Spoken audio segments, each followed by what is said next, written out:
Pergilah dan tumpahkanlah ketujuh cawan murka Allah itu ke atas bumi. Maka pergilah malaikat yang pertama, dan ia menumpahkan cawannya ke atas bumi. Maka timbullah bisul yang jahat dan yang berbahaya pada semua orang yang memakai tanda dari binatang itu dan yang menyembah patungnya. Dan malaikat yang kedua menumpahkan cawannya ke atas laut. Maka airnya menjadi darah, seperti darah orang mati, dan matilah segala yang bernyawa yang hidup di dalam laut. Dan malaikat yang ketiga menumpahkan cawannya atas sungai-sungai dan mata-mata air, dan semuanya menjadi darah. Dan aku mendengar malaikat yang berkuasa atas air itu berkata, Adil Engkau yang ada dan yang sudah ada, Engkau yang kudus, yang telah menjatuhkan hukuman ini. Karena mereka telah menumpahkan darah orang-orang kudus dan para nabi, Engkau juga telah memberi mereka minum darah. Hal itu wajar bagi mereka. Dan aku mendengar mesbah itu berkata, Ya Tuhan Allah yang Maha Kuasa, benar dan adil segala penghakiman-Mu.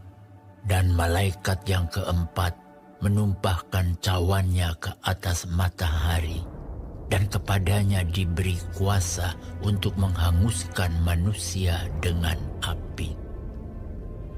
Dan manusia dihanguskan oleh panas api yang dahsyat, dan mereka menghujat nama Allah yang berkuasa atas malapetaka itu, dan mereka tidak bertobat untuk memuliakan Dia. Dan malaikat yang kelima menumpahkan cawannya ke atas takhta binatang itu, dan kerajaannya menjadi gelap, dan mereka menggigit lidah mereka karena kesakitan, dan mereka menghujat Allah yang di sorga karena kesakitan dan karena bisul mereka. Tetapi mereka tidak bertobat dari perbuatan-perbuatan mereka.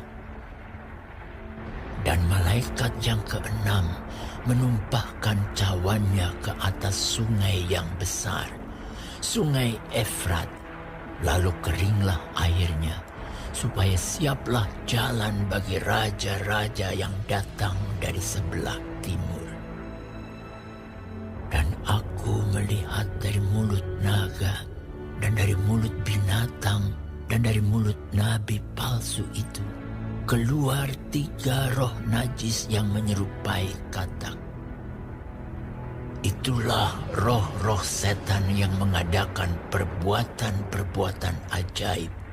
Dan mereka pergi mendapatkan raja-raja di seluruh dunia untuk mengumpulkan mereka guna peperangan pada hari besar, yaitu hari Allah yang Maha Kuasa.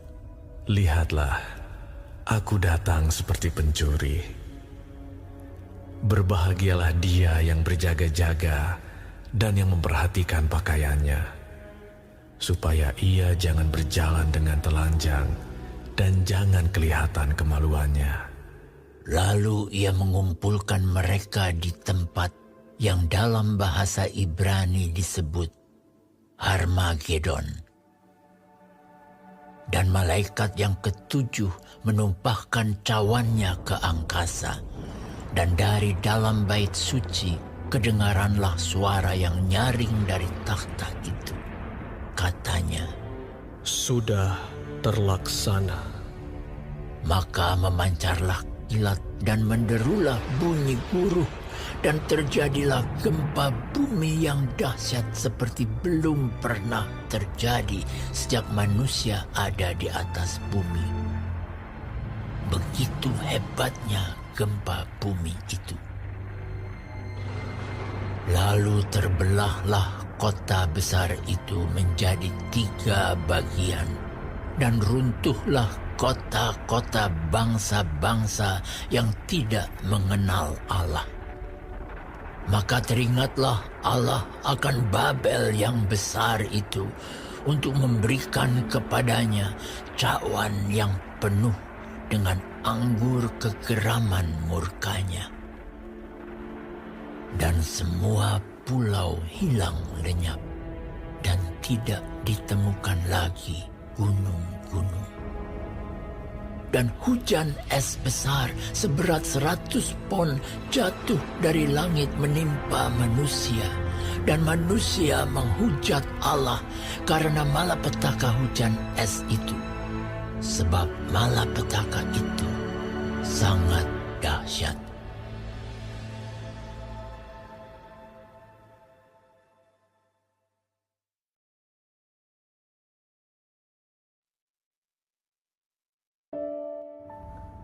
Shalom saudara-saudaraku yang kekasih di dalam Tuhan Yesus Kristus.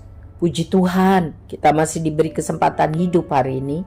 Dan puji Tuhan, kita masih diberi kemampuan, kesanggupan, kerinduan dan kesempatan untuk mempelajari firman Tuhan. Hari ini dari Wahyu 16 tentang ketujuh malapetaka. Tuhan Yesus memberkati kita semua. Amin. Saudara-saudaraku yang kekasih, Rasul Yohanes mendapat penglihatan mengenai kedahsyatan hukuman Tuhan. Sangat mengerikan. Kiranya hal ini membuat kita tambah sungguh-sungguh mempersiapkan diri. Karena kedatangan Tuhan yang kedua sudah semakin dekat. Saudara, malapetaka yang akan Tuhan datangkan itu selalu dinyatakan dengan simbol.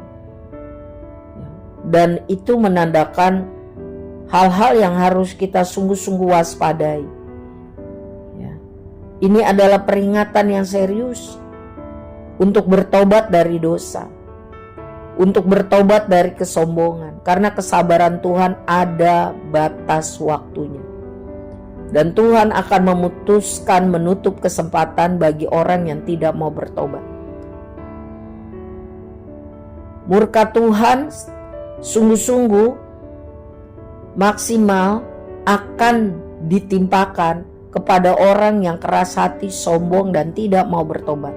Padahal sudah melihat, mendengar, mengalami sendiri perbuatan Tuhan yang besar. Seperti persis apa yang Tuhan timpakan kepada Firaun, kepada bangsa Mesir, dan kepada pasukannya. Bumi, laut, udara akan bergejolak dahsyat, akan hancur, rusak, dan binasa. Akan ada jeritan kesakitan, jeritan penyesalan, karena manusia banyak hanya hidup buang waktu saja. Tidak mau bertobat, tidak mau melakukan yang terbaik sesuai firman Tuhan. Tuhan itu penuh kasih, penuh kesabaran, penuh belas kasihan. Tetapi Dia juga adalah Tuhan yang penuh dengan keadilan, kekudusan, dan kebenaran. Murka Tuhan tidak akan diberlakukan pada orang-orang yang memiliki tanda kepemilikan Kristus dan hidup terus berjaga-jaga. Artinya taat dan setia. Lihat, aku datang seperti pencuri. Berbahagialah dia yang berjaga-jaga dan memperhatikan pakaiannya, supaya ia jangan berjalan dengan telanjang dan jangan kelihatan kemaluannya. Artinya hidup kudus dan benar. Tuhan sungguh-sungguh menyatakan itu. Mari saudara, kita waspada untuk hidup sungguh-sungguh, tambah hari tambah kudus, tambah benar. Tambah sungguh-sungguh untuk melaksanakan kehendak Tuhan. Jangan keras hati, jangan sombong, jangan bebal. Sementara kesempatan masih Tuhan berikan, yaitu hidup. Hidup kita harus bertobat dan hidup kita mempermuliakan Tuhan.